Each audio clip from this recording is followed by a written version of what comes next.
Oke guys, Assalamualaikum warahmatullahi wabarakatuh.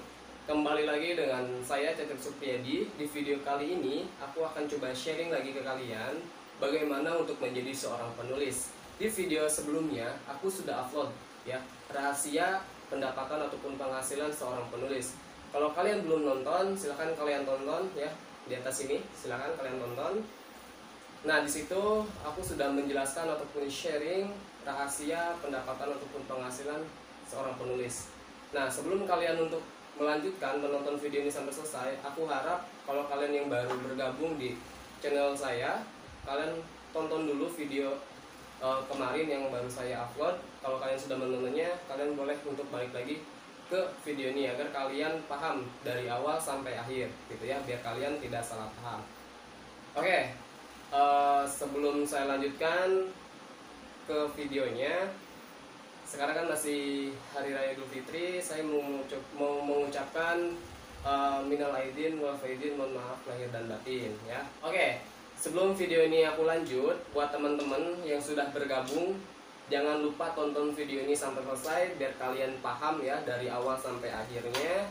Terus buat teman-teman yang baru bergabung di channel YouTube saya, jangan lupa klik tombol subscribe-nya, like, dan juga komen ya. Kalian bisa komen di bawah ataupun langsung ke Instagram aku ya, melalui DM. Kalau misalkan ada penjelasan aku yang kurang paham, boleh kalian langsung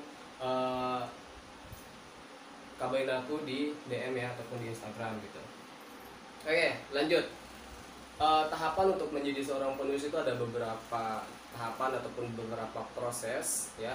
Yang pertama nih, kalian kalau bisa sambil menonton video ini keluarkan catatan kalian, oke, biar kalian bisa langsung mencatatnya. Karena kenapa? Manusia itu kan gudangnya lupa gitu kan. Jadi takutnya kalian lupa, mending kalian catat agar kalian paham sampai akhir gitu. Oke, yang pertama, kalau kalian ingin menjadi seorang penulis itu kalian harus punya ide ya, ide pokoknya atau ide ceritanya ataupun ide utamanya gitu. Kalau misalkan kalian ingin menjadi seorang penulis, terus juga tentukan ya genrenya. Ini poin yang pertama ya. Berarti kalian harus punya ide utamanya ya, ide ceritanya, lalu genrenya tentukan. Misalkan genrenya tentang kisah nabi ataupun percintaan ataupun dan sebagainya, itu terserah kalian ya. Itu kesukaan kalian. Ini kan kalau yang namanya karya novel itu kan hasil dari ide kalian ataupun karya kalian. Jadi tentukan genrenya sesuai kriteria kalian masing-masing gitu kan. Jadi poin pertama, kalian tentukan idenya dulu ya, ataupun tema utamanya apa. Setelah kalian menentukan tema ataupun ide pokok ya, ide ceritanya, ide utamanya, lalu di poin kedua teman-teman tentukan tokoh utamanya. Itu jadi kenapa saya bilang setelah kalian di poin pertama menentukan tema ataupun ide utama ceritanya, di poin kedua ini kalian harus langsung menentukan tokoh utamanya ya, supaya tidak melebar kemana-mana gitu. Kalau misalnya kalian sudah menentukan tokoh utamanya si A, si B, si C ataupun si D dan sebagainya, itu akan tersusun gitu. Jadi kesananya akan tersusun gitu. Jadi biar tidak melebar kemana-mana ya. Di poin kedua, setelah kalian menentukan ide utamanya ataupun cerita utamanya ya, terus genre, di poin kedua kalian tentukan tokoh utamanya gitu ya. Setelah menentukan tokoh utamanya, di poin ketiga baru kalian buat pola atau kerangka cerita. Nah, setelah kalian di poin pertama menentukan ide cerita ya, terus genre, yang kedua kalian tentukan tokoh utamanya, yang kedua kalian buat pola atau kerangka cerita. Jadi pola ataupun kerangka cerita ini bagaimana kejadian utamanya gitu. Jadi kan kalau misalnya kalian membuat sebuah cerita, misalkan ceritanya itu tentang misalkan contoh ya, misalkan ayat cinta Allah itu karya novel saya ya, misalkan ini kan sebagai contoh ya. Nah, di situ kalian harus menentukan bagaimana kejadian utamanya ya, pada awal, tengah, dan akhir. Jadi misalkan kejadian awalnya apa nih, di mana, dan sebagainya. Nah, kalau di karya novel saya yang Ayat Cinta Allah itu pola ataupun kerangka cerita kejadian utamanya itu di awal itu ketika saya masih bersekolah ya, di sekolah SMK. Lalu di tengahnya itu sebuah perjalanan ya, masih di sekolah tapi sudah berlangsung sampai sekarang ya, pertengahannya. Terus yang akhirnya itu cerita ataupun kejadian di masa yang akan datang. Jadi setelah kalian menentukan ide ceritanya ataupun ide utama cerita, genre, poin yang kedua kalian tentukan tokoh utamanya. Setelah kalian menentukan tokoh utamanya, di poin ketiga kalian buat pola ya, buat pola ataupun kerangka alur cerita. Nah, seperti yang tadi aku sudah jelaskan ya, bahwa di cerita aku menceritakan kejadian utamanya itu di awal waktu saya masih bersekolah, terus di tengah-tengahnya sama masih bersekolah dan berlanjut ke masa sekarang, dan di akhirnya itu di masa yang akan datang, kehidupan di masa yang akan datang gitu.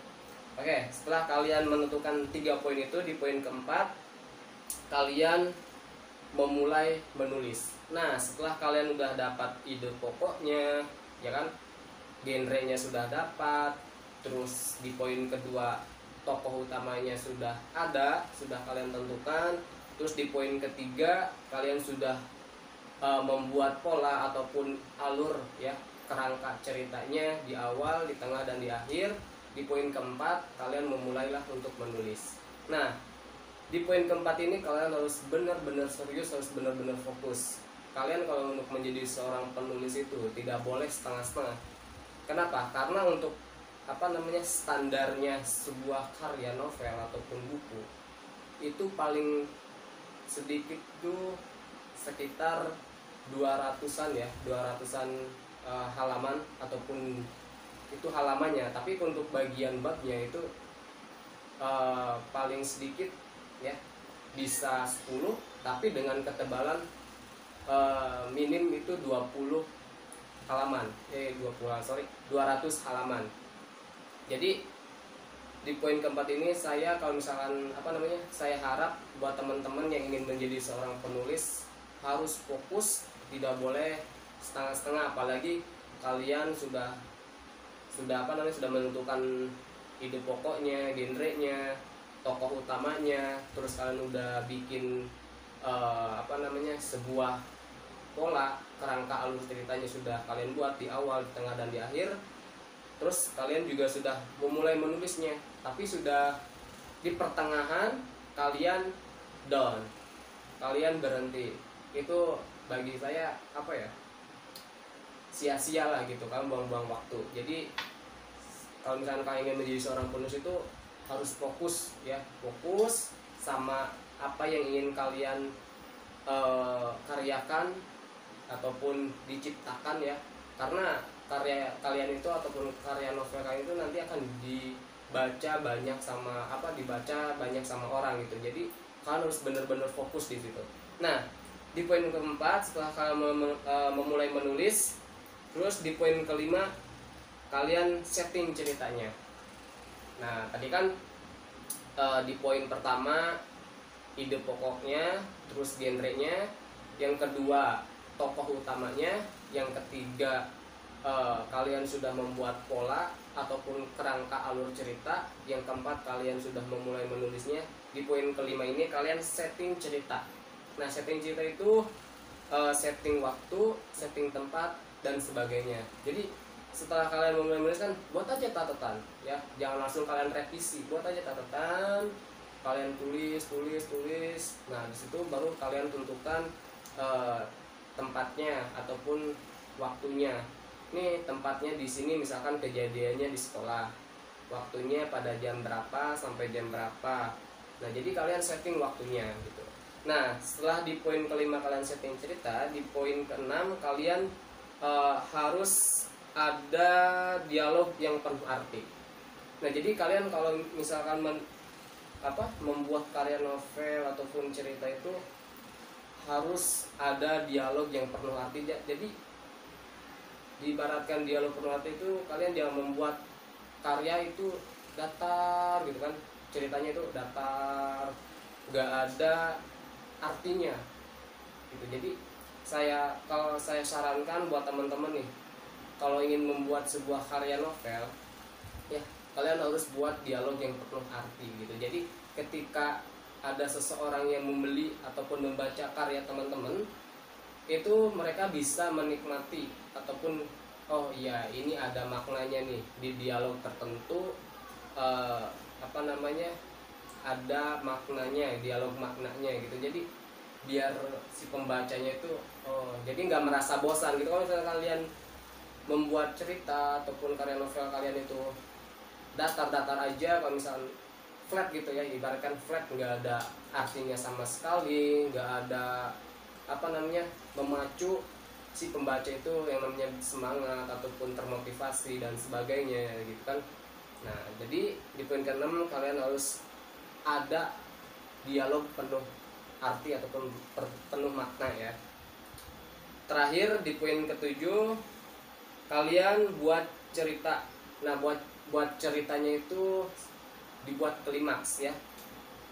Itu akan menentukan cerita kalian gitu, menjadi titik balik cerita kalian gitu. Jadi sebuah cerita kalian harus ada klimaksnya gitu. Jadi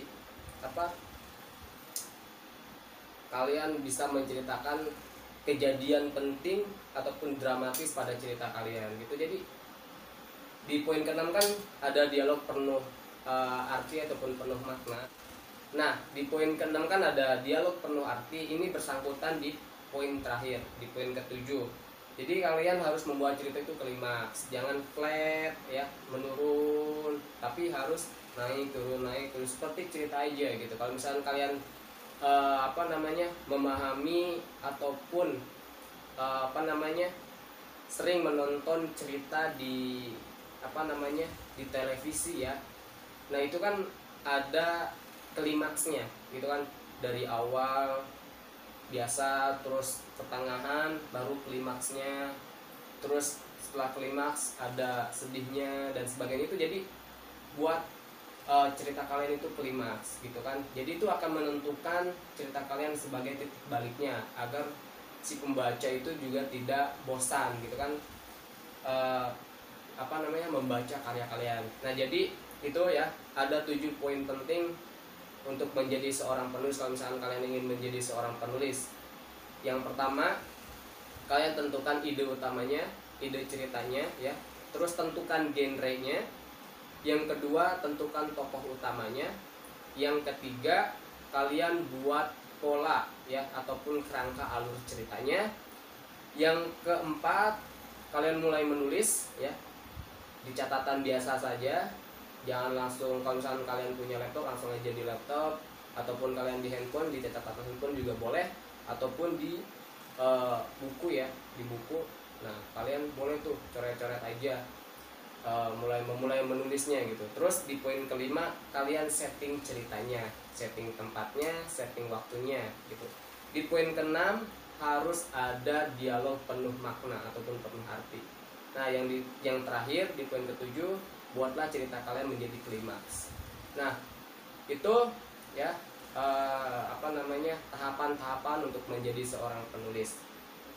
Nah, di sini saya sudah ada karya saya ya, karya novel saya yang berjudul ataupun bertema ya, ide pokoknya saya itu genrenya tentang kisah ya, kisah hidup saya pribadi. Saya cantumkan di novel ataupun karya saya. Saya bukan promosi ya, saya bukan promosi di sini. Saya bukan mau promosi ya di video ini. Tapi di sini saya mau coba kasih gambaran ke kalian biar kalian paham ya. Yang disebut ide pokok itu judul novel kalian. Di sini aku sudah membuat karya yang sudah diterbitkan. Namanya itu ataupun berjudulnya Ayat Cinta Allah. Nah, di genrenya itu tadi ya, tentang percintaan gitu kan. pribadi saya, pengalaman saya ceritakan ataupun saya tulis di novel ini. Jadi buat teman-teman ya yang penasaran tentang novel saya, langsung aja datang ke Gramedia terdekat di kota-kota di kota teman-teman ya. Insya Allah stok masih ada. Kalau misalkan nggak ada, teman-teman bisa langsung DM ke Instagram saya. Nanti untuk link Instagramnya saya cantumkan di deskripsi. Oke, jadi untuk ide pokoknya itu, nah seperti judul ya, contohnya tuh. Terus tokoh ceritanya di novel saya ini, tokoh ceritanya itu saya pribadi ya, saya pribadi dan yang bersangkutan. Tetapi di novel saya ini bukan pakai nama saya asli, saya menggunakan nama tokohnya itu Fajri dan Zahra, itu tokoh utamanya ya. Dua orang itu, nama dua tokoh itu yang menjadi tokoh utama di cerita saya gitu. Jadi ini real, asli, pengalaman cerita saya catat, saya jadikan sebuah karya novel, tetapi dengan nama tokoh yang berbeda. Saya ganti menjadi sayanya, itu kan nama saya adalah Cecep Supriyadi. Di cerita ini tokohnya saya ganti menjadi Fajri ya. Terus perempuannya ataupun ukhtinya itu ya, nama aslinya adalah Tina Yulistiani. Nanti untuk Instagramnya, nama Instagramnya saya cantumkan di deskripsi ya. Nah di cerita ini namanya diganti menjadi Zahra ya. Untuk buktinya diganti menjadi Zahra. Nah jadi kalian sudah paham kan sedikit gambarannya gitu. Nah di poin ke-6 kan kalian harus ada yang namanya dialog penuh makna ataupun penuh arti ya. Jadi setelah kalian menentukan ide, terus tokoh utamanya, kalian juga harus ada dialog penuh arti ataupun penuh makna. Jadi di depan novel ataupun di belakang karya kalian, di belakang novel di belakang novel kalian itu harus dicantumkan prolog ya, ataupun dialog penuh arti ataupun penuh makna. Di sini di paling depan saya nulis bila Allah menginginkan dua hati untuk bersatu, Dia akan menggerakkan keduanya, bukan hanya satu. Nah jadi itu sebagian contoh dialog penuh arti atau penuh makna. Ini gambarannya. Sekali lagi buat teman-teman yang penasaran dengan karya novel saya, langsung aja datang ke Gramedia terdekat di kota teman-teman gitu. Insya Allah stoknya masih ada. Kalau misalkan belum ada, teman-teman langsung aja DM ke Instagram aku. Oke, mungkin cukup sekian sharing-sharingnya ya dari saya. Kalau misalkan teman-teman ada yang kurang paham ataupun kurang mengerti di penjelasan video saya ini, teman-teman langsung aja komen di bawah ataupun langsung DM ke Instagram aku. Pasti aku respon kalau misalnya teman-teman ini benar-benar fokus menjadi seorang penulis. Karena di era sekarang itu saya menyarankan teman-teman itu kalau misalnya punya hobi menulis dan sebagainya, buatlah cerita. Sudah kan di awal video kemarin ya, di rahasia menjadi pendapatan ataupun penghasilan penulis, di situ pendapatannya kan lumayan. Kalau misalkan sebuah karya teman-teman itu sangat laku keras ya. Nah jadi buat teman-teman yang ingin menjadi seorang penulis, jangan dinanti-nanti ya, langsung sekarang, buat sekarang. Terus nih satu lagi ya, terakhir, kalau misalkan kalian sudah selesai ya membuat sebuah novel, kalau kalian ingin menerbitkan, cari penerbit yang amanah ya, karena banyak sekali penerbit yang tidak sesuai dengan kontrak si penulisnya gitu kan. Rata-rata ataupun pada umumnya ya, perjanjian ataupun penghasilan si penulis itu dari harga jualnya itu mendapatkan 10% dari harga jual bukunya gitu. Jadi jangan sampai teman-teman dibodohi sama penerbit, cari penerbit yang benar-benar sehat, yang benar-benar terbukti ya. Nah jadi biar aman, biar apa, teman-teman mending cari penerbit itu yang sudah ada namanya. Nggak apa-apa teman-teman mengeluarkan lebih banyak modal di awal gitu kan, daripada teman-teman udah modalnya besar di awal kan untuk menerbitkan, tapi penerbitnya itu bodong, nanti itu akan seterusnya itu akan merugikan teman-teman gitu. Jadi saya sarankan kalau ingin diterbitkan, carilah penerbit yang sehat, yang benar-benar sudah ada buktinya gitu. Oke, cukup sekian, terima kasih yang sudah setia menonton ataupun bergabung di channel YouTube saya. Semoga teman-teman video ini bermanfaat ya. Terus teman-teman bisa lebih semangat lagi yang ingin menjadi seorang penulis. Oke, cukup sekian ya. Terima kasih sudah menonton. Jangan lupa klik tombol subscribe, like, dan kalau misalkan bermanfaat, teman-teman share video ini ya, agar semua orang yang ingin menjadi seorang penulis itu bisa tahu proses menuju menjadi ataupun menjadi seorang penulis itu. Oke, buat teman-teman kalau misalkan ada saran ya untuk video selanjutnya ataupun konten selanjutnya mengenai menjadi seorang penulis, ataupun teman-teman punya ide yang lain, saran yang lain, langsung aja komen di bawah ataupun langsung DM ke Instagram aku ya. Pasti aku respon dengan baik kalau misalnya teman-teman punya ide, punya saran untuk konten selanjutnya. Oke, terima kasih untuk waktunya. Jangan lupa klik tombol subscribe, like, komen, dan share. Oke, wassalamualaikum warahmatullahi wabarakatuh.